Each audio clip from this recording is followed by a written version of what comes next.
I'm excited to be here with you today to talk about a topic that is near and dear to my heart, motivation. Are you a person that struggles with maintaining motivation long term?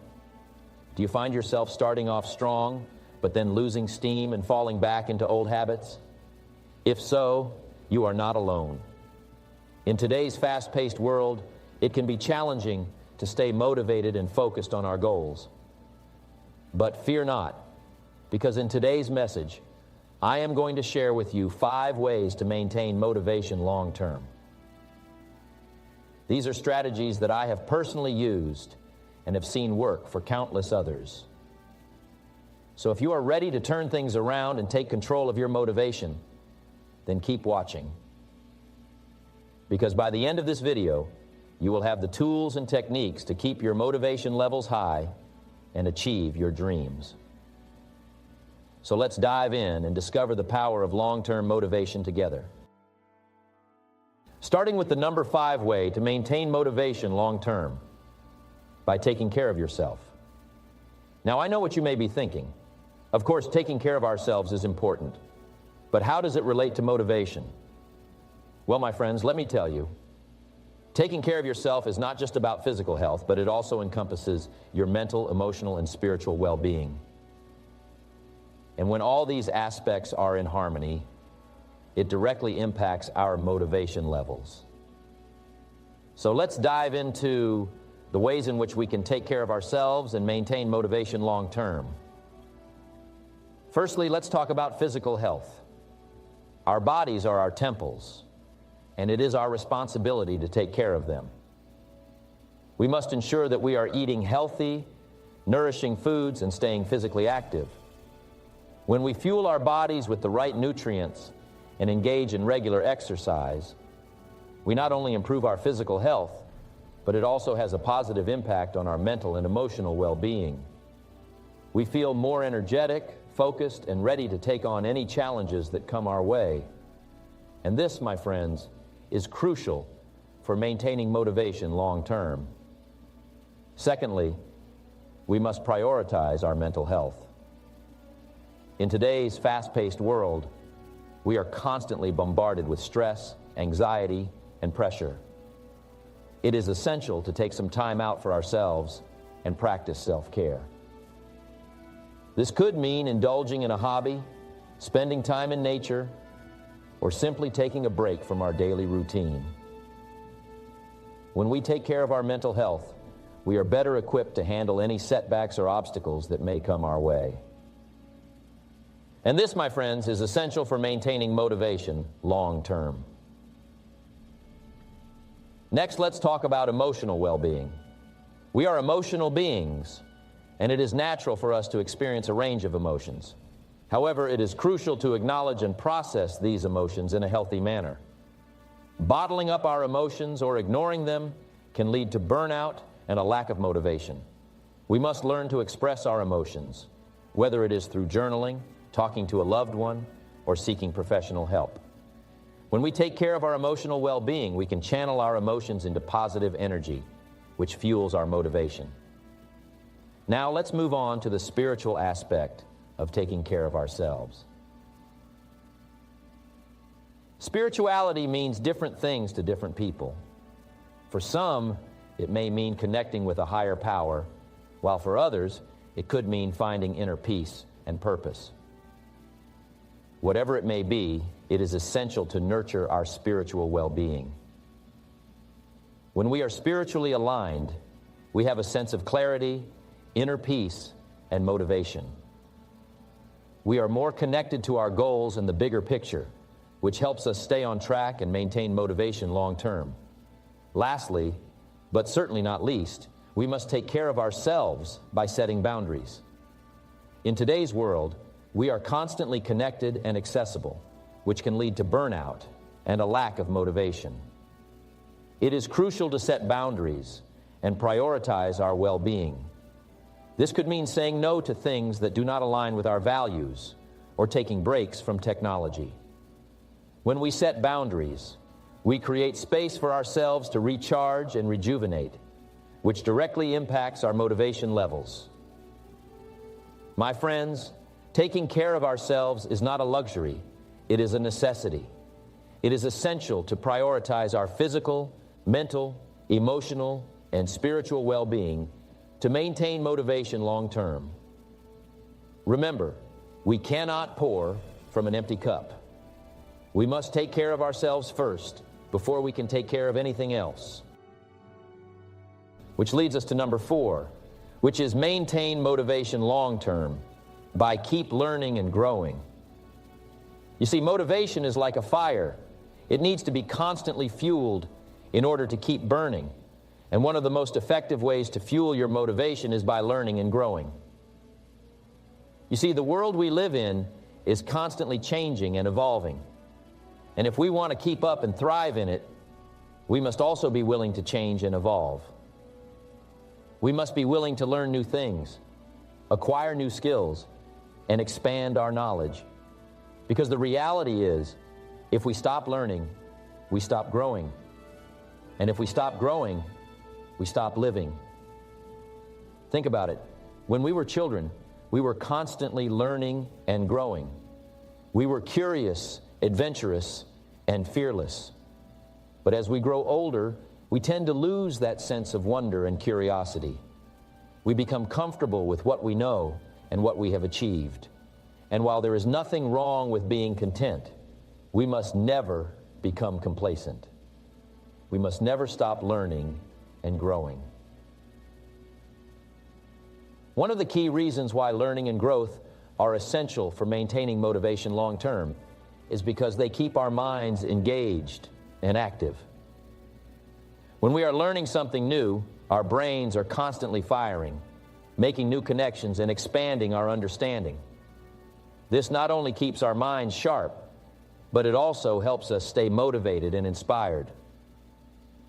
Moreover, learning and growth open up new opportunities and possibilities for us.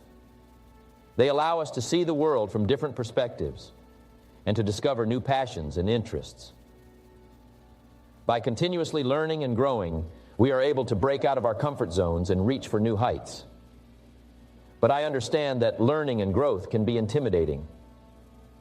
We may feel like we don't have the time, resources, or abilities to learn new things. But let me tell you, there has never been a better time to learn and grow. With the internet and technology, we have access to endless amounts of information and resources at our fingertips. We can learn anything we want, anytime we want. And here's a little secret. The most successful and motivated people in the world are lifelong learners.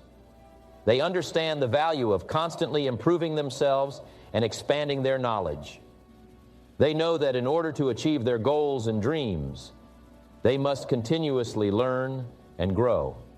So how can we incorporate learning and growth into our lives to maintain motivation long term? Well, the first step is to have a growth mindset. This means believing that our abilities and intelligence are not fixed, but can be developed through effort and learning. When we have a growth mindset, we are open to challenges. We embrace failure as a learning opportunity, and we are willing to put in the work to improve ourselves.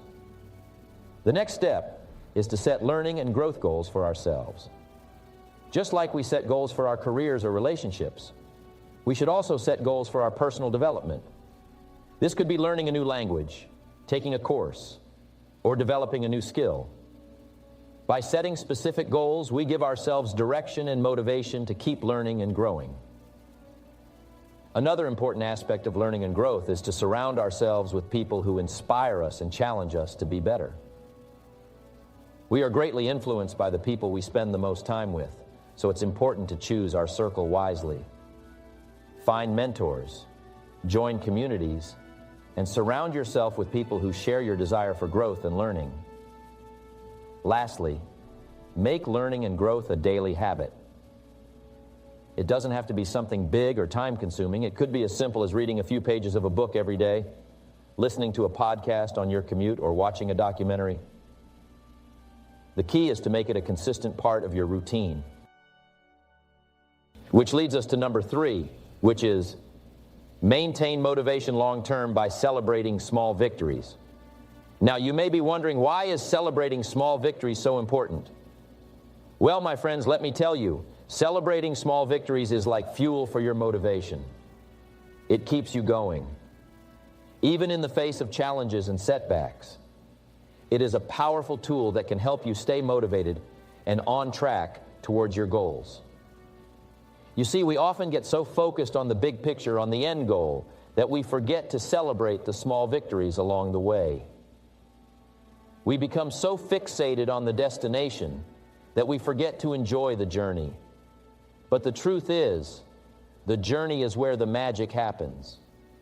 It is in the small victories that we gain confidence, learn valuable lessons, and grow as individuals. So, my friends, I urge you to start celebrating your small victories. It doesn't matter how small they may seem. Every step forward is a victory worth celebrating. Did you wake up early today? Celebrate it. Did you finish a project ahead of schedule? Celebrate it. Did you make a healthy choice for lunch? Celebrate it. These may seem like small things, but they are all steps towards your bigger goals. And by celebrating them, you are acknowledging your progress and boosting your motivation. Now, I know some of you may be thinking, but Jim, isn't it important to stay focused on the end goal? Won't celebrating small victories distract me from that? And to that I say no. Celebrating small victories does not mean losing sight of the bigger picture. It simply means acknowledging and appreciating the progress you have made.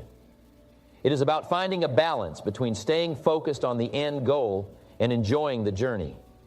In fact, celebrating small victories can actually help you stay focused on your goals. When you take the time to celebrate your progress, you are reminding yourself of why you started in the first place. You are reigniting your passion and reminding yourself of the end goal. And that, my friends, is a powerful motivator. I also want to address the importance of celebrating your own victories. We often look to others for validation and recognition, but it is crucial to learn to celebrate our own victories. We don't need someone else's approval to feel proud of our accomplishments. By celebrating our own victories, we are taking ownership of our success and building our self-confidence. Now, I want to share with you a simple yet effective way to celebrate your small victories. Create a victory journal. Every time you achieve something, no matter how small, write it down in your journal. It could be something as simple as sticking to your workout routine for a week or completing a challenging task at work. By writing down your victories, you are creating a visual representation of your progress, and you can look back on it whenever you need a boost of motivation. Another way to celebrate small victories is to reward yourself. Set small milestones for yourself, and when you achieve them, reward yourself with something you enjoy. It could be a day off, a movie night, or anything that brings you joy. By rewarding yourself, you are reinforcing the behavior that led to the victory and motivating yourself to keep going. Which leads us to number 2, which is maintain motivation long term by surrounding yourself with positive and supportive people. Now, you may be wondering, why is this so important? Well, let me tell you, my friends, that the people you surround yourself with have a direct impact on your thoughts, actions, and ultimately, your success. Think about it. If you are constantly surrounded by negative and toxic people, how can you expect to stay motivated and focused on your goals? These people will only bring you down, drain your energy, and fill your mind with doubts and fears. On the other hand, if you surround yourself with positive and supportive people, they will uplift you, encourage you, and help you stay motivated even during the toughest of times. Now, I want to make one thing clear. When I say surround yourself with positive and supportive people, I am not talking about just anyone. I am talking about people who genuinely care about you and your success, people who have a positive mindset, and people who are on a similar journey as you. These are the kind of people who will push you to be your best self, who will hold you accountable, and who will celebrate your victories with you. So how do you go about surrounding yourself with such people? Well, the first step is to evaluate your current circle. Take a good look at the people you spend the most time with. Are they positive and supportive? Do they inspire and motivate you? If the answer is no, then it's time to make some changes. Surrounding yourself with positive and supportive people also means being selective about who you let into your inner circle. Don't be afraid to distance yourself from negative influences, toxic relationships, and energy vampires. Remember, it's not about the quantity of people in your life, it's about the quality. The next step is to actively seek out and connect with people who align with your values and goals. Attend networking events, join mastermind groups, or even reach out to people online who inspire you. Don't be afraid to put yourself out there and make new connections. You never know who you might meet and how they can impact your life for the better. Another important aspect of surrounding yourself with positive and supportive people is to be a positive and supportive person yourself. As the saying goes, you attract what you put out into the world. So be the kind of person you want to surround yourself with. Be a source of positivity, encouragement, and motivation for others. Not only will this attract like-minded people into your life, but it will also help you maintain your own motivation and drive. Now, I want to address a common misconception about surrounding yourself with positive and supportive people. Some may argue that it's important to have a diverse group of friends and that being surrounded by only positive people can lead to a bubble of unrealistic positivity. But let me tell you, my friends, that surrounding yourself with positive and supportive people does not mean surrounding yourself with people who agree with you all the time. It means surrounding yourself with people who will challenge you, who will give you honest feedback, and who will help you grow. In fact, having a diverse group of friends can be beneficial as long as they all have a positive and supportive mindset. This way, you can learn from each other's different perspectives and experiences and still maintain a positive and uplifting environment. Which leads us to number one, which is maintain motivation long-term by setting clear and specific goals. Now, I know what some of you may be thinking. Goals, I've heard it all before. I've set goals in the past, and they never seem to work out. And to that I say, you are not alone. Many people struggle with setting and achieving their goals, but the truth is, it's not the goal that is the problem. It's the lack of clarity and specificity in setting those goals. You see, goals are like a roadmap. They give us direction and guide us towards our desired destination. But just like a roadmap, if it's not clear and specific, we may end up lost and frustrated.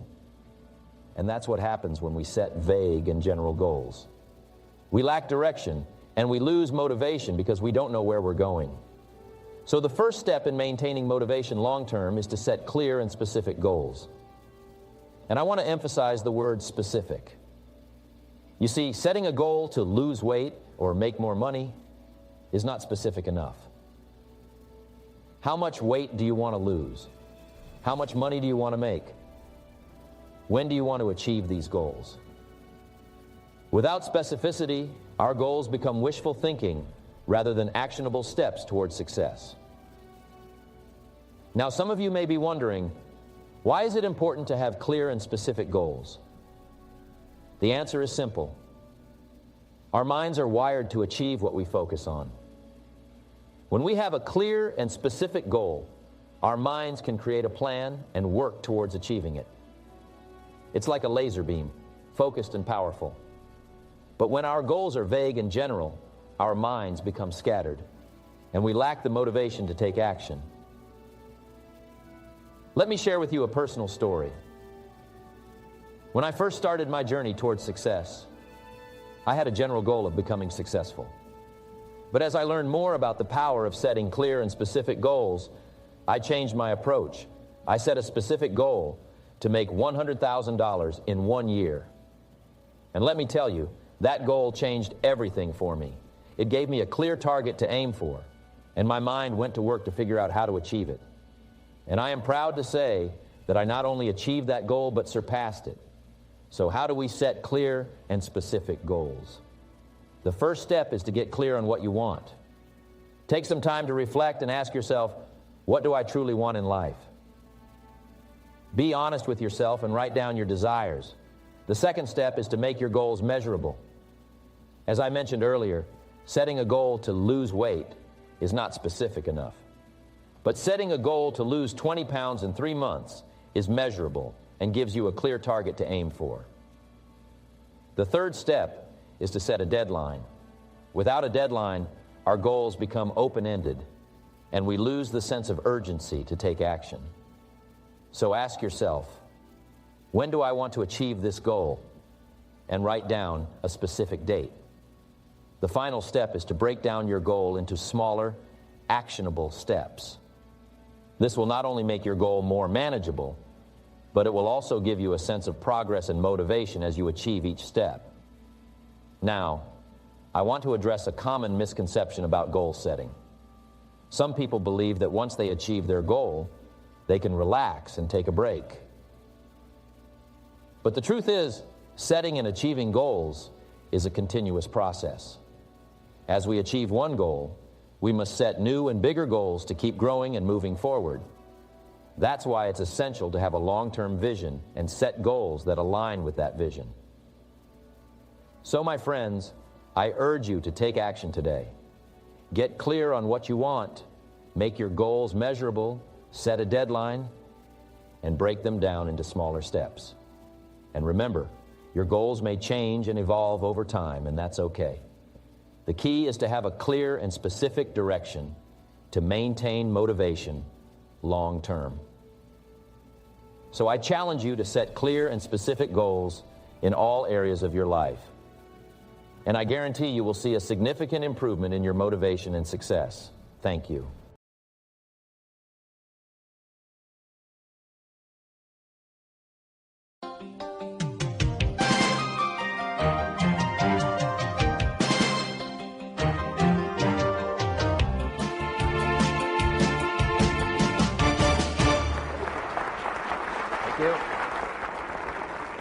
Thank you very much. Did you hear what the cow said to the farmer on a cold winter morning? Thanks for the warm hand. Anyway, it's going to get better, so don't panic on me. I start small. Nice to see all of you. How many of you have never seen me before? This is your first time? Oh, wow, most of you, okay. I keep thinking for sure I'm more famous than that, but you know, that is the truth. I'm delighted to be here. Been looking forward to it for a long time.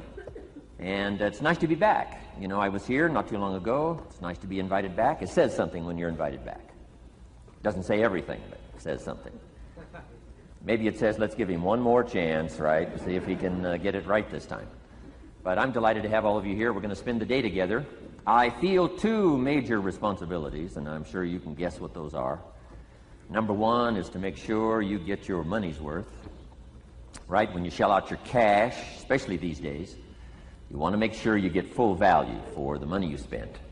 And I know the tab for the seminar was not that much. Pretty modest fee to get in. Most of you are your tips for the week, right? So it wasn't that much. But I want you to be able to say when you walk out of here today, it was worth my money. But my biggest responsibility is to make sure you get your time's worth. And the reason I say that is because time is more valuable than money. In fact, you might start your notes with that. Time is more valuable than money. You can get more money, but unfortunately you can't get more time.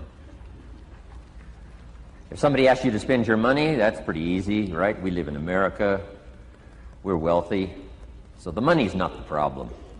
But what if somebody asks you to spend a day, right? You got to think that over carefully.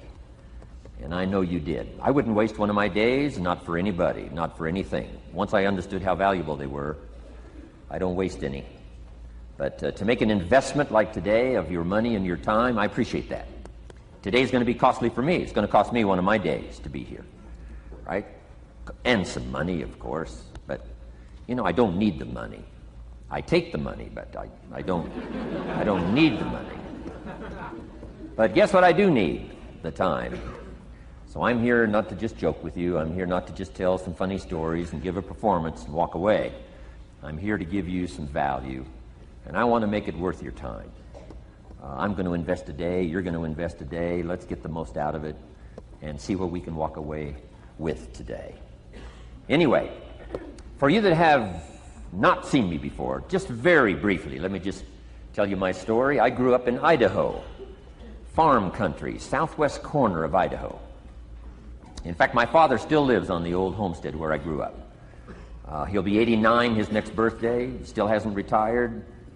I'm proud of my dad. He's never been ill. He's really something. I'm trying to get him to retire this year, 88. I'm telling my father, what a good year to retire when you're 88. And he says, hey, talk to me in 10 years, right? I might be ready. But anyway, I went to high school. I graduated. I went to college 1 year. Halfway through my second year of college, I decided I was smart enough, so I quit. One of my major mistakes. I should have stayed in school. But I thought, heck, I'm smart enough to get a job. That's what life's all about, right? Get a job, pay your bills, work hard, stay out of trouble, keep your fingers crossed, hope for the best. And I figured I was at least prepared to do that. So I quit college and went to work. A little while later, got married, got my little family going, and I'm out there doing what I thought was the best I could. But about age 25, I'm starting to struggle. I've purchased a little more than I can conveniently pay for on time. And the creditors are starting to call saying, hey, you told us the check was in the mail. What's the deal? And I'm getting embarrassed by that. I'm also embarrassed, big mouth me, with all the fancy promises I made to get married. I'm way behind on those promises. And I'm getting discouraged, wondering what to do. And I thought, well, maybe I should go back to school. Right? 1 year of college, pretty short on an application. But, tough to go back to school, right? Especially when you got your family going. Time to stay is when you're there. So I discounted that. I thought, well, if I, had my own business, that would be the way to go. But, I'm short on money. Too much month at the end of the money. If you've ever been there, that's where I was, age 25. So I had to discount that, and I'm discouraged, wondering, where do I go from here? And then the miracle happened for me. Good fortune came my way. And who can explain good fortune? I don't know. Remarkable things that happen to you at a particular time. Sometimes it's just unexplainable how those things happen. One of my friends says, well, hey, things don't just happen. Things happen just. Another good note for your notes. Things don't just happen. Things happen just. And maybe that's it. I don't know. I'm an amateur on life, I guess like most of us are, trying to figure it out, how to make it valuable. But I was ready. And my good fortune was, at age 25, I met a very wealthy man. His name was Mr. Schoaf, Mr. Earl Schoaf. A friend of mine had gone to work for him, and he started telling me about this man. He said, you got to meet this man I've gone to work for. He's wealthy, but he's easy to talk to. And he's got a unique philosophy of life. And the more he kept talking about this man, I thought, well, I've got to meet this man. So sure enough, shortly after that, I had a chance to meet this remarkable wealthy man, and I was impressed. He was wealthy. Sure enough, he was easy to talk to. I was so intrigued, within a few minutes, I said to myself, if I could be like him, farm boy from Idaho, if I could be like him, I'd give anything. And then I thought, if I could just get around somebody like him, and if he would teach me what to do, I would be willing to learn. I'm coachable. And that was my good fortune. A few months later, this wealthy man that I met, Mr. Schoaf, took a liking to me, hired me, gave me a job. I went to work for him. And I spent the next 5 years in his employ. And then, unfortunately, he died at the end of that period, at age 49.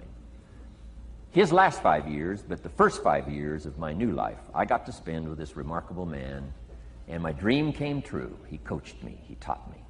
He taught me the books to read. He taught me the disciplines. He taught me the changes to make in my language and personality. And the things he shared with me during that 5 years literally changed my life, turned my life around, changed my income, changed my bank account, changed my future, changed everything. I've never been the same since that unique experience. And I wish he was still alive today, Mr. Schoaf. I'm sure if he was alive today, especially after this seminar, Idaho Farm Boy makes it to Dallas, Fort Worth, full house, standing room only. Pretty awesome, I'm sure. If he was alive, I'd be calling him today saying, "You won't believe what's happening to me. I've had a chance now to share with other people what you shared with me." But anyway, how I got here. 30 plus years ago, I was living in Beverly Hills, California. And one day a friend of mine, businessman friend, said, "Jim, I'd like to have you come and share your story with my service club that I belong to, the Rotary Club." He said, "I know your story, Idaho farm boy makes it to Beverly Hills." But he said, "I think my club members would love to hear your story." He said, "If I arranged one of our breakfast meetings, would you come tell your story? Just share a few thoughts." I said, "Okay." So I agreed to go give this breakfast talk. And guess what? They liked it. And my telephone rang. I got another call saying, "We heard you've given your story and shared some ideas. Would you come talk to our club? First thing I know, I'm starting to devote a piece of my business time to giving these talks. And then one day, a businessman who'd heard my talk, I think 2 or 3 times, approached me and said, "Would you come and share that story and some thoughts with my management and salespeople?" I said, "I got this little company going." And he said, "If you'd come tell your story to my organization," he said, "I'd be happy to pay you." And I thought, wow, wouldn't that be something? So I agreed to go do it, and I got paid. Little did I know, another fortune was waiting for me to translate my ideas into talks and speeches and seminars. Now I've written some books. It's on cassette tape. Now I get to travel around the world. Last year I was in Japan and Israel, Spain, Mexico, Australia, New Zealand, France, Germany, Canada, and now Dallas-Fort Worth. So, Idaho farm boy gets to travel around the world and share his story, and here I am today. Anyway, it's almost too much for me to comprehend from where I started, raised in obscurity, in a little small farm community, and now to be here today is pretty awesome for me. So anyway, that's just a little bit about my story. My story is probably more intriguing for me than it is for you, but I wanted to hear it again, so I thought I would just, bore you with it. Anyway, I don't ask you to be impressed today. I'm the one that's impressed from where I came from to have a chance. But that's the American dream, right? Come true. Chance to start from scratch, start from obscurity, start with pennies, start with nothing, and have a chance to transform your life, change your life, set your goals, and see what you can accomplish. So anyway, that's how I got here, and I'm just delighted that this day has arrived, and I truly want to make it valuable for you. Let's go to work. Here's what I hope you'll find out of this seminar today for your notes. Here's what I hope you'll find. Number 1, sincerity. Above all else today, I hope you'll find me sincere. Best place for people to start to communicate is sincerity on both sides. I'm sure you're sincere or you wouldn't be here today, right? To spend this kind of money, to spend this kind of time, roll up your sleeves today, go to work like I am, and get this message. You've got to be sincere. So I assume you're sincere. Now I want you to see me sincere. But I've got a good note for you to make. Sincerity is not a test of truth. Important note to make. Sincerity is not a test of truth. We must not make the mistake of saying, "He must be right, he's so sincere." That would be a mistake. And here's why. It's possible to be sincerely wrong. So we don't mistake sincerity for truth, right? Sincerity is only a test of sincerity. Truth has to yet be tested by truth, okay? But hopefully you will find me sincere and truthful. Next, a combination of things I hope you'll find here today. Ideas plus inspiration. Ideas plus inspiration. Ideas, business ideas and social ideas and personal ideas, we all need ideas.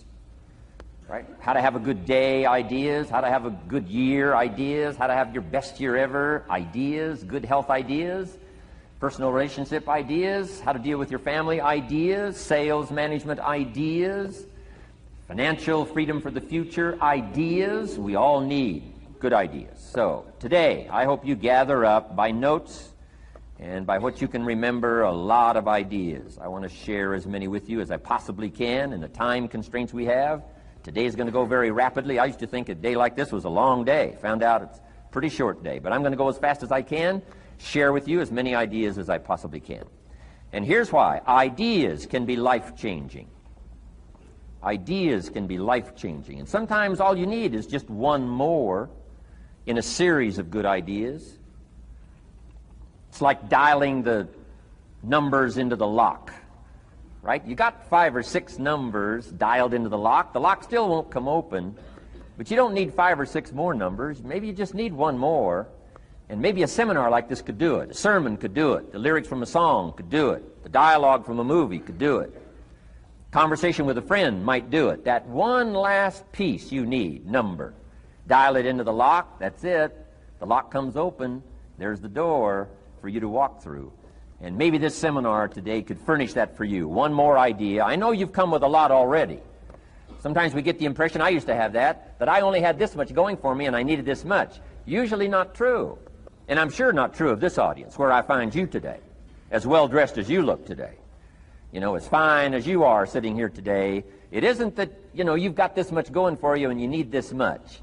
I would assume you've got this much going for you and maybe all you need is just a few more thoughts, ideas, to furnish you some ways and means to turn your life into the dream you want it to be. So, ideas. The seminar is going to be loaded with ideas. I want you to take good notes. But here's what else I hope you'll find here today, and that is inspiration. And who knows the mystery of inspiration? Why some people are inspired and some are not? You were inspired to get here. Some were not. Who knows the mystery of that? I don't know. How come you made it? The rest of them didn't make it. We don't know what that mystery is. Some people turned it down. Some people said it cost too much. Some people said it's going to take too much time. Some people are too busy. Right? A lot of different excuses why some are inspired to take advantage of something that comes to town. Others pass it up. We don't know the mystery to that. Here's what I call it. Mysteries of the mind. And I just leave it at that. Some things I don't try to figure out. I take the simple approach now. Right? Some people do and some people don't. I mean, that's about as profound as my philosophy is. Some buy and some don't buy. Some go for it and some don't. Some change and some don't. And if you've been around for a while, you can usually work out the numbers, right? Out of 10, 3 do, 7 don't. Whatever business you're involved in, pretty soon you got this ratio going. The ones that do, the ones that don't. You say, well, why don't the ones that don't, how come they don't? We don't know. I just leave it as a mystery. I used to try to understand all that. I just take the simple approach now. The guy says, this happens to me, this goes wrong for me, and all this stuff goes wrong for me. How come all this stuff happens to me? I say, I don't know, it beats me. The best I've been able to figure out is those kind of things always happen to people like you. I mean, right? That's the best I got. I don't know. I'm an amateur on this stuff. What do I know? So, just take the simple approach, right? That's how it is. Who knows? Interesting story says, the day the Christian church was started.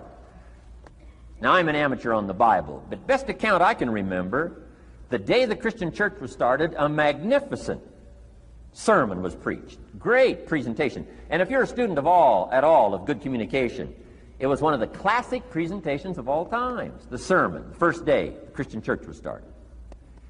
And it said this sermon, this presentation was given to a multitude, meaning a lot of people. But it was interesting, as the account gives us, the record, it says, when the sermon was finished, there was a variety of reaction to the same sermon. Isn't that fascinating? I find it fascinating. It said some that heard this presentation were perplexed. And I read the presentation, it sounded pretty straightforward to me. I said, why would somebody be perplexed with a good, sincere, straightforward presentation? Best answer I've got. They are the perplexed. I mean, what other explanation is there? It doesn't matter who's preaching. Right? It said some that heard this presentation mocked and laughed, made fun of the presentation. I thought, hey, this looks pretty sincere to me. If you give a sincere, honest presentation, why would somebody mock and laugh? Easy explanation. They are the mockers and the laughers. What else would you expect them to do? Right? I used to try to straighten all that out, say, well, they shouldn't do that. I don't do that anymore. I've got peace of mind now. I can sleep like a baby, not try to straighten all this stuff out. I used to be so naive. I used to say, well, liars shouldn't lie. See, how naive can you be? Of course they're supposed to lie. That's why we call them liars. They lie, they lie. So I don't straighten this stuff out anymore. Anyway, it said some that heard this magnificent presentation didn't know what was going on. And they're usually easy to spot. They're usually saying, what's going on, right? I mean, they don't know what's going on. But interesting, right? A variety of reaction to the same sincere, honest presentation. Now, it also says, in wrapping it up, some that heard the presentation believed. And I think that's who the speaker was looking for, the believers. Interesting. Now, it said the number of believers was about 3,000. So, pretty good first day. 3,000. I've had some first days, but I never had 3,000. But anyway, 3,000 were believers. And that's, the speaker was looking for the believers out of this multitude. And that's about as close as we can come to understanding the mystery. Some believe, and some mock, and some laugh, and some are perplexed, and some don't know what's going on. And you just have to leave it that way. Why? Because that's the way it's going to be. The way to be brilliant is to find out how it's going to be and then say, here's how it should be. I mean, that's how you become brilliant. So, anyway, who knows the mystery? I call it mysteries of the mind. We don't understand. But I don't try to change it anymore. On this particular story, as far as we know, they didn't have classes after the presentation to try to de-perplex the perplexed. I mean, as far as we know, they left them perplexed. They left the mockers mocking. They let the laughers laugh. I mean, they didn't come back and try to straighten all this out. You say, well, how can you build a church? Well, make another presentation, and you'll get some believers and some mockers and some laughers and some who don't know what's going on. So that's about the best we can do. So, but I'm glad I've got the believers here today. You believed enough to shell out your cash and part with your time and some of your effort and energy, and I appreciate that. So, hopefully you'll find some inspiration here today. All right? To get the most out of today, a couple more notes. Number one, be thankful. That's a good way to capture the most of a day like this. Be thankful for what you already have. That shouldn't be any problem in America, being thankful. Everything we need is available in America. Everybody wants to come here, right? The last time I was here, that little presentation I gave, everybody wants to come here, America. People haven't plotted and schemed the last 40 years saying if I could just get to Poland, everything would be okay. No, everybody wants to come to America. Why? Everything's available here. All the books you need, all the sermons you need, all the churches you need, all the schools you need, all the instruction you need, all the inspiration you need, all the capital you need, all the markets you need, all the challenge you need, all the information you need, all the seminars you need. Everything's available here. This is America. So number one, let's be thankful for what we already have. Thanksgiving does this. Opens up the doors, opens up the windows, opens up the channels. Thanksgiving for what you already have. I did a seminar one weekend up at the ranch, up at Clear Lake. Got a lodge up there. Nice setting, high valley, high serenity ranch. For the weekend, Friday evening, Saturday, Sunday. People drove in from around California. I got there late Friday afternoon. Everybody had pretty well already gotten there. I couldn't believe the parking lot. Continentals and Eldorados and Mercedes and Cadillacs and unbelievable. Ferrari, one Rolls Royce, unbelievable. I walked in, good-looking crowd about like this, sitting there ready for the weekend seminar. My opening remarks were, ladies and gentlemen, I think the rest of the world would find it strange that we have all come here this weekend to try to figure out how to do better. Right? I think the rest of the world would say, I don't understand. Guy in his Rolls Royce saying, I got to get to the seminar, find out how to get another one of these Rolls Royces. Unbelievable. Anyway, let's be thankful. Here's what locks up the doors and the channels to receive more: cynicism. That locks you away. That prevents you from learning more. Being a cynic about the past and the future, a cynic about the marketplace, cynical about the people, cynical about the institutions, cynical about the setup, cynical about yourself, cynical about your chances. See, that locks away all the chance for stuff to flow your way. So, good advice, I think, today. Start off, be thankful. Here's number two, listen well. That's going to be a challenge today. I understand that. Seems like most of, our life is still going on outside these four walls, right? Most of our life seems like it's all, continuing out there. Family and business and associates and market and economy and whatever else is happening in the midst of your life. And to sort of, pull your attention from what's going on out there and put it in here for just a few hours, I know is a challenge. But do the best you can, listen well. And here's the last one, take good notes. Be a good student today. Take some good notes. I've not come to entertain you. As you can tell by my opening joke, right? I would not make it in Las Vegas. So we don't have a dog and pony show today, no entertainment. But I do have some ideas. Take some good notes. Somebody showed me the other day notes that they took about 21 years ago, attending one of my seminars out in Los Angeles. He said, I still use these notes I took 21 years ago to help me in my business, relationship with my family. So I'd like to have these notes that you take today become that valuable for you. Then it would be worth me making the investment to come and spend a portion of my life, my time, my energy here. And I want this investment I'm making here today to pay off. And one of the ways it can pay off for me is for you to take good notes and then go away and use whatever makes sense. Because what I feast on coming back around is the stories out of this audience today. Sure enough, 6 weeks from now, 6 months from now, 6 years from now, somebody's going to, by phone, by letter, by personal contact, walk up to me and say, the things you shared that day got me thinking. And I started making some changes, and let me tell you what's happened to my business. Let me tell you what's happened to my sales career. Let me tell you what's happened to my relationship with my family. See, that'll make it worth it for me. Not the money, the return. Something you can't buy with money. If somebody says, thank you for touching my life and taking the time to make the investment. And that's what I'm all about. So if you'll become a good student today. And here's the last note. Don't be a follower, be a student. You'll be happy to know today we haven't come seeking disciples. We've got no movement for you to join. I'm just here to share some of my experiences, good ideas, best I can. But I think that's good advice. Don't be a follower, be a student, right? Take advice, but not orders. Take information, but don't let somebody, order your life. Make sure what you do is the product of your own conclusion. Excellent note to make. Make sure what you do is the product of your own conclusion.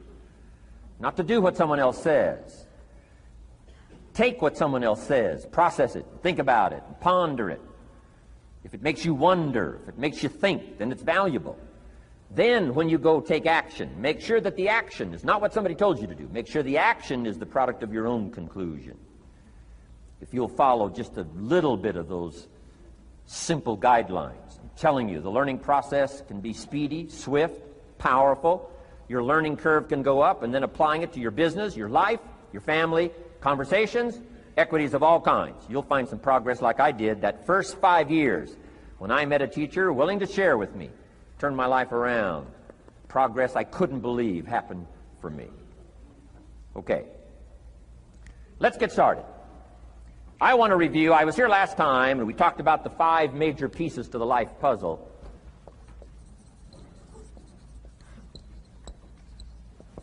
And I just want to review those because it lays such a good foundation for all the rest that I want to share with you today. We got a lot of subjects to cover, so we're going to go rather swiftly, okay?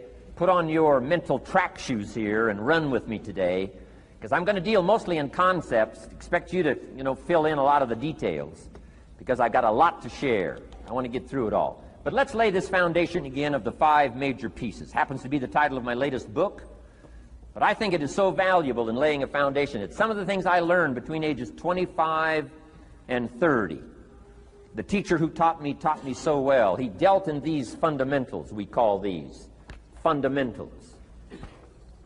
We call these basics. Basics for sports, fundamentals for sports, fundamentals for your business, fundamentals for the way you deal with your family, a few simple things, a few basic things that if you practice every day can make all the difference in the world, how it works out. I boiled it down to 5 major pieces to the life puzzle. Let's just review those. Number 1 is philosophy. Philosophy, as I taught the last time I was here, philosophy, in my personal opinion, is the major determining factor in how your life works out. Philosophy, the major determining factor in how your life works out. Philosophy. To form our philosophy, you got to think. You got to use your mind. You got to process ideas.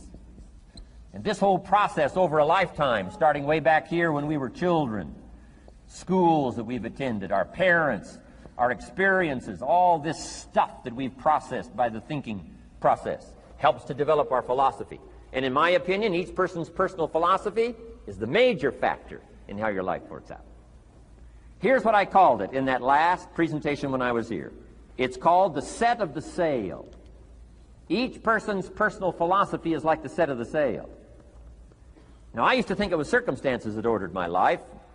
If someone would have asked me at age 25, Mr. Rohn, how come you're not doing well? Pennies in your pocket, creditors calling, nothing in the bank, behind on your promises to your family, you live in America, 25 years old, got a beautiful family, every reason to do well, and things are not going that well for you. What is wrong here? It would not have occurred to me to blame my philosophy. I mean, it would not have occurred to me. Saying, well, I got this lousy philosophy, and that's how come I got pennies in my pocket and nothing in the bank, and things aren't working well. That would not have occurred to me. I found it much easier to blame the government. Much easier to blame the tax problem. I used to say taxes are too high. Top tax rate when I first started paying taxes, 91%. Back then, when your income reached a certain level, all your income over that, 91%. So I used to say that's too high. Now, the top tax rate's about 33%. But people are still saying what? Taxes are too... See, but you can't use that anymore. If it's gone from 91 to 33, how could it be too high? Come on. I threw all that old excuse stuff away. Some people found it, though, and they're using it these days. My old list. I used to blame the traffic, the weather, used to blame circumstances, right? People say I'm too tall, I'm too short, I'm too old, I was raised in obscurity, raised on a farm, parents of modest means, all the stuff. If you were to ask me, how come you find yourself here, Mr. Rohn, age 25, living in America, land of abundance and opportunity, pennies, zero in the bank, not doing well, creditors calling, it would not have occurred to me to blame my philosophy. I found it easier to blame the company policy. I used to say, if this is all they pay, how do they expect you to do well? So I figured that, my future was going to be tied to what everybody else was arranging, the economy and, right, interest rates. I used to say things cost too much. That was my whole explanation, not my philosophy, until my teacher taught me better that this is where the problem was, my own personal philosophy. Here's what's exciting about each person's personal philosophy. That's what makes us different than dogs and animals and birds and cats and spiders and alligators. That's what makes us different than all other life forms. The ability to think, the ability to use your mind, the ability to process ideas, and not just operate by instinct. In the winter, I'm telling you, the goose can only fly south. What if south doesn't look too good? Tough luck.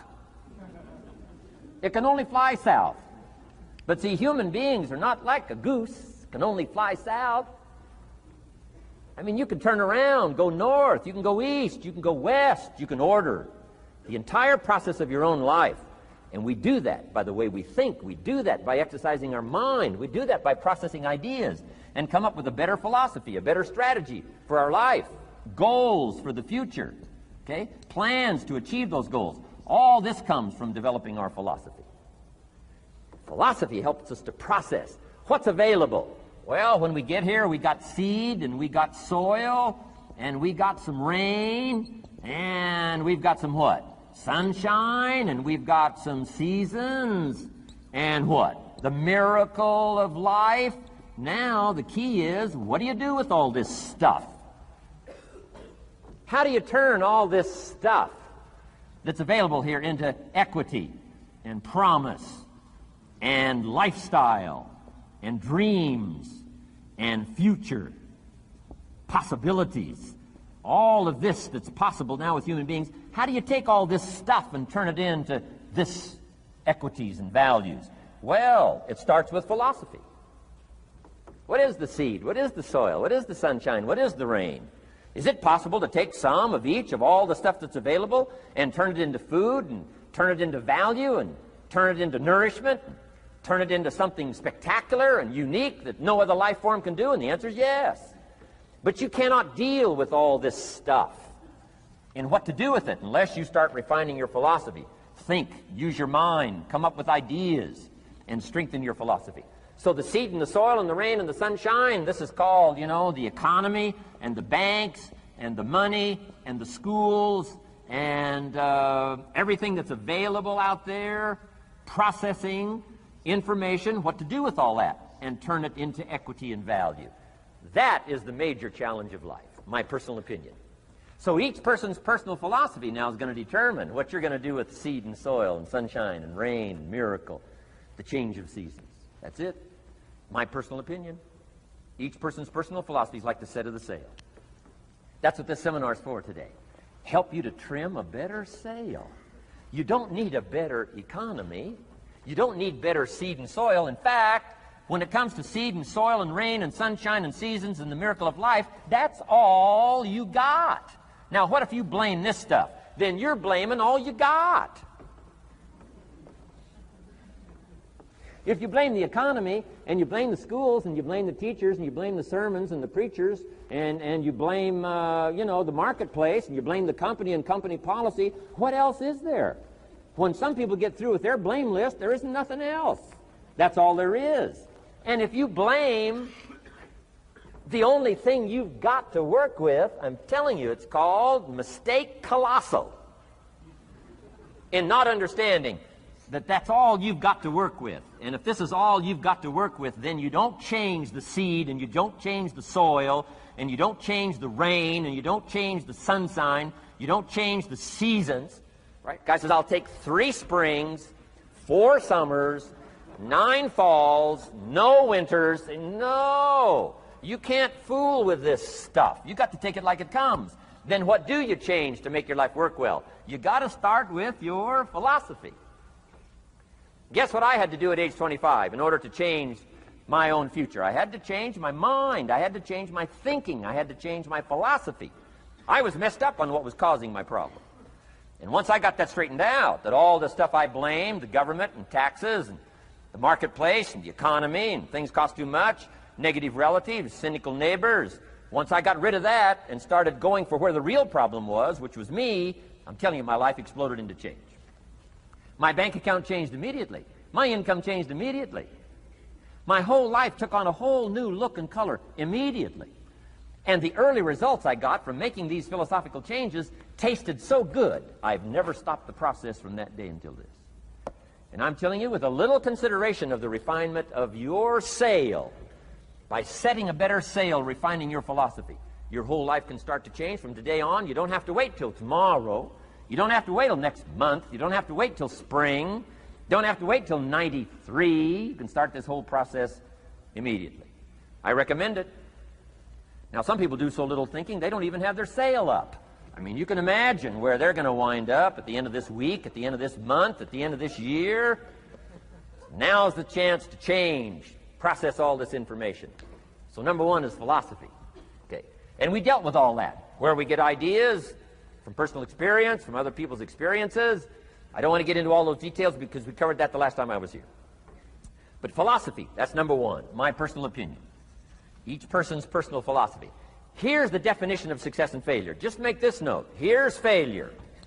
A few errors in judgment, repeated every day.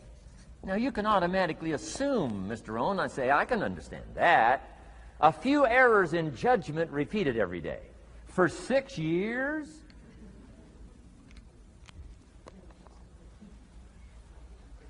I'm with my father. I think I told this story the last time I was here. My father, 88 years old, he's never been ill, still hasn't retired. Not long ago, midnight, we're getting ready to go to bed. We've drilled a new well, got some extra water, got some more acres going. He's all excited. At midnight, we're getting ready to go to bed. My father's eating what he calls his midnight snack. A little bite to eat before you go to bed. Don't have to go to bed hungry. And I'm watching him eat this midnight snack. Guess what he had? An apple, a few graham crackers, and a glass of grapefruit juice. I said, no wonder my father's so healthy. My mom taught us all those good health practices.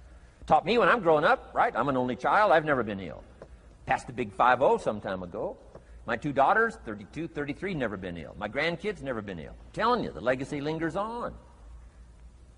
As I watched my father have this midnight snack, suddenly occurred to me. I know that's part of it. An apple, what? A day. That's gotten to Dallas-Fort Worth, right? An apple. An apple a day keeps the doctor away. Good question for this intelligent audience. What if that's true? You say, well, Mr. Rohn, if that's true, that would be easy to do. Then what's the problem? It's easy not to do. It's easy not to adopt it as your own personal philosophy. Or the guy messed up the saying. Guy says a Hershey bar a day. Say, no. No. You've been watching too much television. It is not Hershey bar. You got to be smarter in philosophy than to fall for the Hershey bar a day when it's an apple a day. You've got to be smarter than that. And if you make that kind of an error in judgment every day for 6 years, I'm telling you, it'll accumulate into disaster. Sometimes the first year you say, well, you know, I'm so healthy now, what difference is it going to make? You've got to be smarter than that. Just because disaster doesn't fall on us at the end of the first day doesn't mean disaster isn't coming. You've got to be so smart that you look down the road and say, will the errors in my present judgment of philosophy, what's that going to cost me in 1 year, 6 years, 1 month, 6 months? I'm telling you, the money cost and the health cost and the success cost is too gigantic if you'll look down the road a little ways and say, are there errors in my current judgment like an apple versus a Hershey bar? Is that just a good illustration of some of the rest of my errors in judgment? If it is, that's where I found myself at age 25. I started working when I was 19. I met my teacher who helped turn my life around when I was 25. That's 6 years. At the end of the first 6 years of my economic life, I've got pennies in my pocket. I've got nothing in the bank. The creditors are calling saying, hey, you told us the check was in the mail. I'm embarrassed. I'm behind on my promises. I live in America. I'm 25-year-old American male. I got a nice family, every reason to do well. And I'm messed up. Now, what's messed up? I used to think it was the community that was messed up, and the country was messed up, and the government was messed up.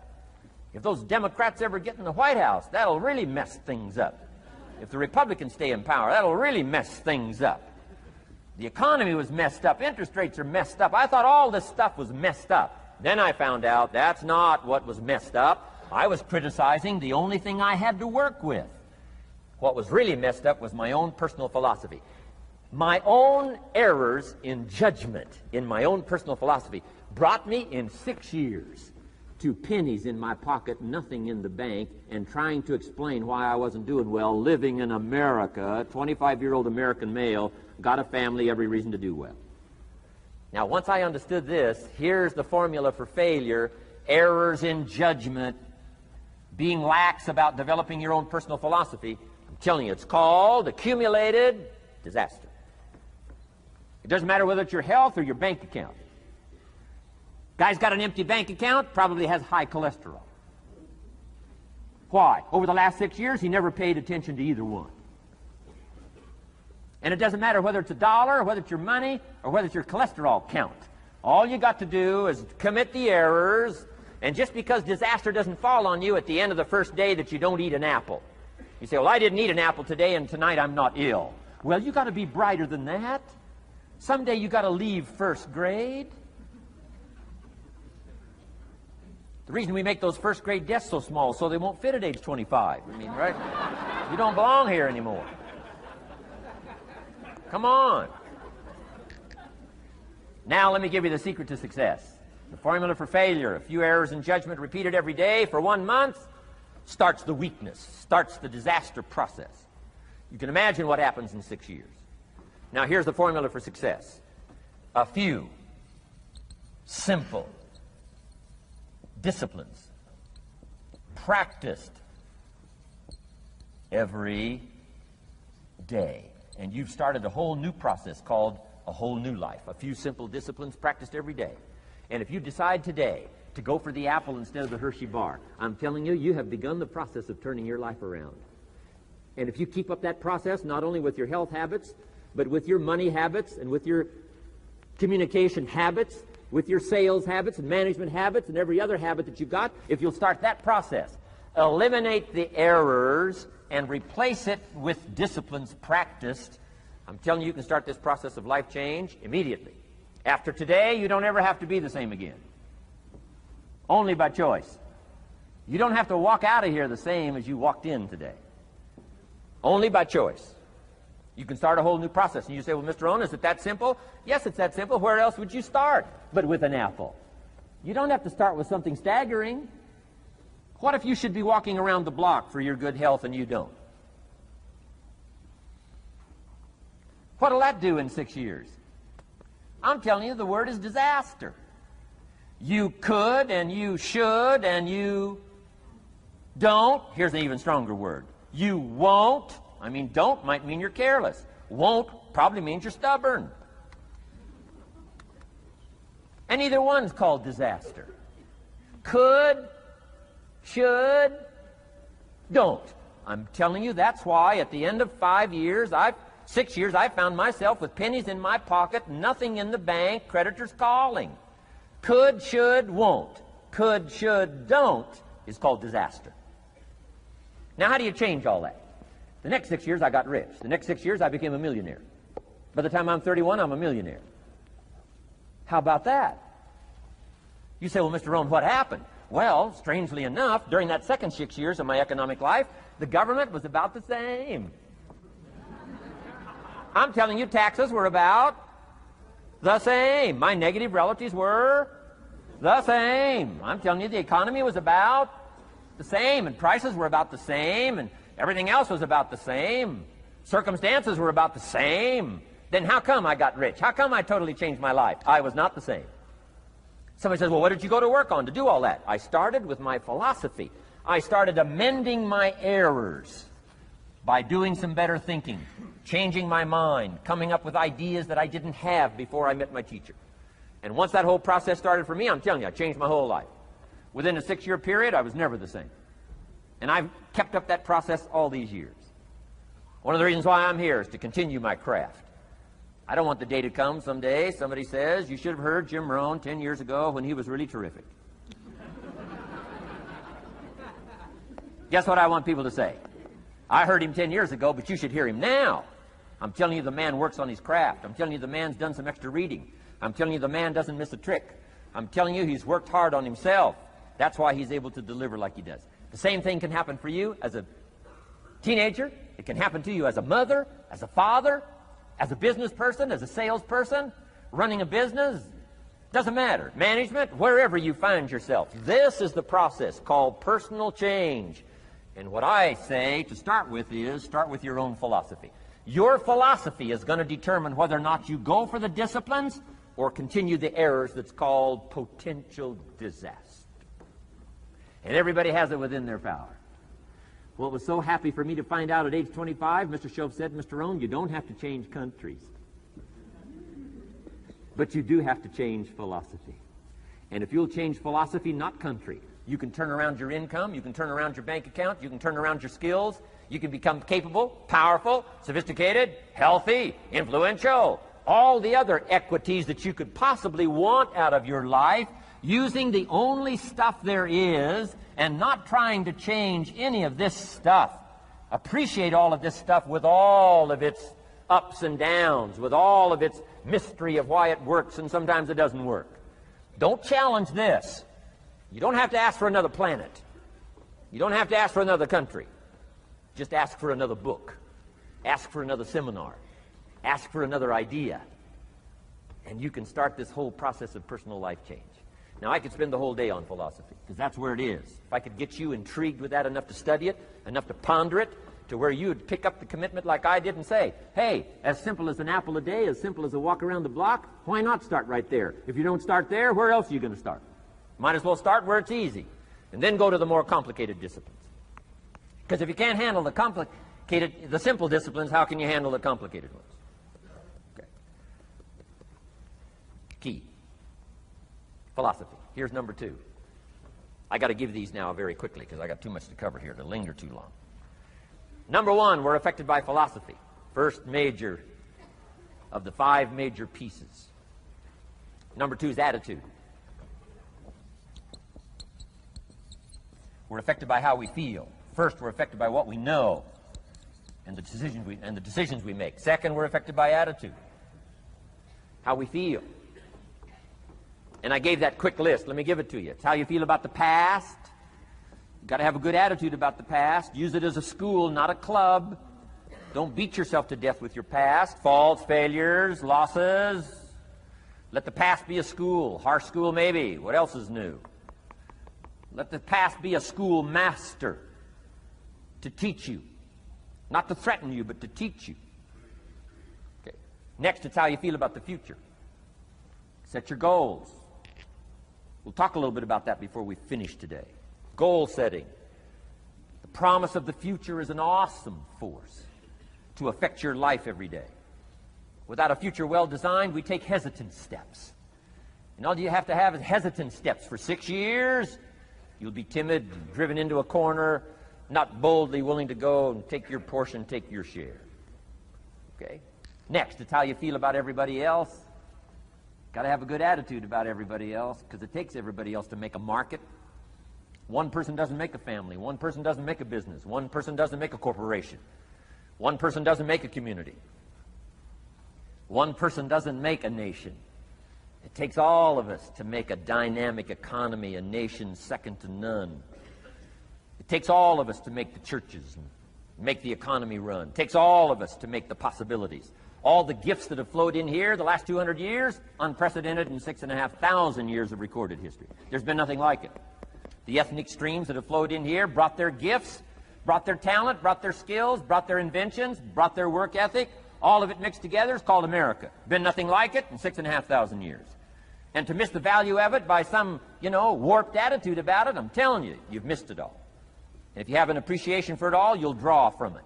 And if you draw from all the gifts that have been blended together here for 200 years, now for your value and benefit, think of what you can do for your days, for your business, for your conversation, for your equities. You can transform it to an incredible degree. And here's the last one. It's how you feel about yourself. Understanding self-worth is the beginning of progress. Self-worth should be easy. If one of us can do it, all of us can do it. If anybody can think it, we all can think it. I can read, you can read. I can understand, you can understand. From where I came from, the few simple things I did and tried revolutionized my life in 5 years. There isn't anybody here that can't do it. Change from pennies to fortune. Change from nothing to something. Change from broke to rich. Anybody in this room can do it. If any of us can do it, we all can do it. That's the kind of value you should place on yourself. If Jim Rohn can understand it, I can understand it. If he can read, I can read. If he can find it, I can find it. If he can change, I can change. If he can get it done, I can get it done. That's the attitude about yourself. So valuable. Okay? Now, in transforming our lives, we don't start with attitude. We don't start with the inspiration here. We start with education. Somebody says, well, I expected you just come get motivated today. Well, that probably won't do it. Somebody says, by now we should be standing on the chairs, waving a flag, singing the old gray mare. Get going here. No, that's not where you start. Life change does not start with inspiration. Life change starts with education. You've got to be educated to the point of where you might have messed up. My teacher put it in blunt, simple language. He only went to the 9th grade in school, so he put it in simple language I could understand. He said, Mr. Rohn, after 6 years living in America, healthy American male, 25 years old, been working 6 years, 1 year of college, pennies in your pocket, nothing in the bank, behind on your promises. Shoaff said, I just got one simple explanation for that. You've messed up. Now, I could understand that kind of language. Substitute a Hershey bar for an apple means you've messed up.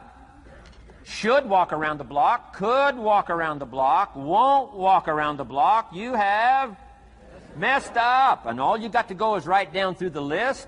Don't need some teacher to come by and tell you. Be your own best teacher saying, hey, let me make a list of some places I've messed up. Because if I let this down, that probably affects the rest, and the answer is that's true. So we don't start with inspiration, we start with education. Somebody says, well, just motivate this guy, he'll be all right. Just motivate him, get him turned on. Probably not. If a guy's an idiot, you motivate him, now you got a motivated idiot. No, he won't be all right. So we start with education. What's the first education? If it isn't going well and you live in America, you have messed up. You don't need to change countries. You say, well, the country's messed up. That's like cursing the soil and cursing the seed and the sunshine and the rain, which is all you got. Don't curse all you got. When you get your own planet, you can rearrange this whole deal. But this one, you got to take like it comes. So number 2 was attitude. Here was number 3, activity. This is the work part, the labor part. Taking action. And the activity is the miracle working piece. A miracle being something we don't quite understand how it works. Doesn't mean it doesn't work. It means we just don't quite understand how it works. Miracles work. God says. Now, I'm an amateur on God, but here's my best analysis. God says, if you'll plant the seed, I'll make the tree. Now, that's a good arrangement. Number 1, gives God the tough end of the deal. What if you had to make the tree? That'd keep you up late at night trying to figure out, how do you make a tree? Say, no. I'm telling you, the mystery and the miracle of this stuff has already been set up. God says, I got the miracle going, I got the seasons going, I got some sunshine and some rain, and I'm God. But the way I've arranged it, I just need somebody to plant the seed, not chant. In California, they're trying to chant to get this stuff done. Forget this California stuff. You don't have to rub a crystal and sleep under a pyramid. This stuff's too easy. Getting rich is too easy. Changing your life is too easy. Forget all that. Right? Massive bombard, affirmation, forget all that. My opinion. Ocean waves and seagulls? Come on, this stuff's too simple. Just simple, easy stuff. But if you neglect it, that's how it piles up year after year. But if you're willing to straighten it out, and here's one of the keys. It's called activity. It's called disciplines. Turning wisdom from your philosophy and inspiration, the strengthening of attitude and faith and courage, commitment, and all this stuff that comes from attitude. If you're willing to take these 2 qualities, philosophy and attitude, and invest it into activity, you can have a miracle. Anything short of that, no miracle. Wisdom doesn't perform a miracle. Attitude doesn't perform a miracle. The only thing that performs a miracle of increase called equity is called putting wisdom and attitude into discipline, into labor. And this labor now can perform a miracle. And here's the 2 parts to the labor. 1, do what you can. Number 2, do the best you can. Can't give you better advice than that. Number 1, do what you can. You just got to go home and make a list after today. And here's the question to ask as you make this personal list. What am I not doing that would be easy to do? That could greatly change my health, my wealth? What am I not doing I'm neglecting that would be easy to do? Just go home and answer that question personally. You don't have to put the answers on a public bulletin board. This is just all personal stuff.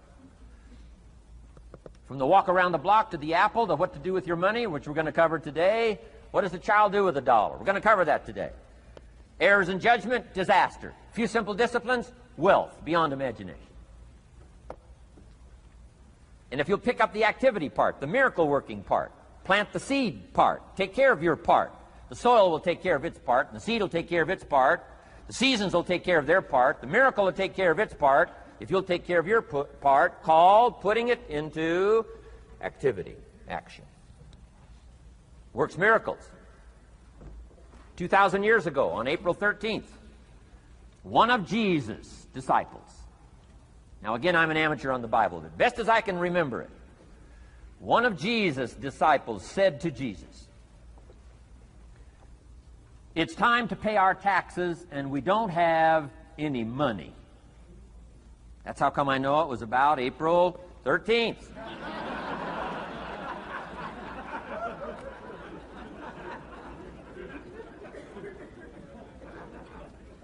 To this statement by his disciple, Jesus said, best as I can read the record, Jesus said, no problem. Now, why could he say no problem? Well, word has it, he was a miracle worker. Word has it, if you're a good student of history, word has it, he was a miracle worker. If you handed a problem to a miracle worker, what would he be inclined to say? No problem. You got to hang out with folks like that. I belong to a small group like that. We do business around the world. You hand these guys a problem, they say no problem. What? How many books would they read to solve it? Many as it takes. How early would they get up? Early as it takes. How much information would they gather? Much as they needed.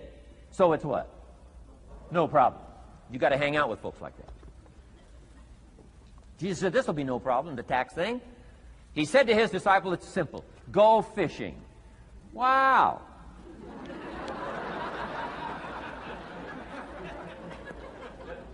Now that was easy for this particular disciple. His name was Peter.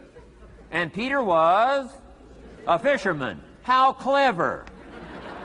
How clever. But here's the real problem. If you should fish, and you could fish, and you don't fish, you got no miracle. You could change, you should change, you won't change. That's called accumulated disaster. In 6 years, you'll be explaining instead of celebrating. Having some ragged list like I had, reasons for not doing well, pennies in my pocket. Could, should, don't, disaster. And if you'll just start the process of change, could, should, and will, you can start this whole process. And if you will, then put it into action. The miracle belongs to you. Jesus said to his disciple, it'll be simple. Go fishing, and the first fish you catch, look in his mouth. Peter said, okay. He was used to strange things happening in this relationship. Peter goes fishing, catches the first fish, looks in his mouth. Guess what's in the fish's mouth? Coins. Peter says, wow, coins. Starts counting the value of these coins, and when he adds it up, guess how much it added up to? Exactly enough money to pay his taxes and Jesus' taxes. Which gives you Jesus' position on taxes.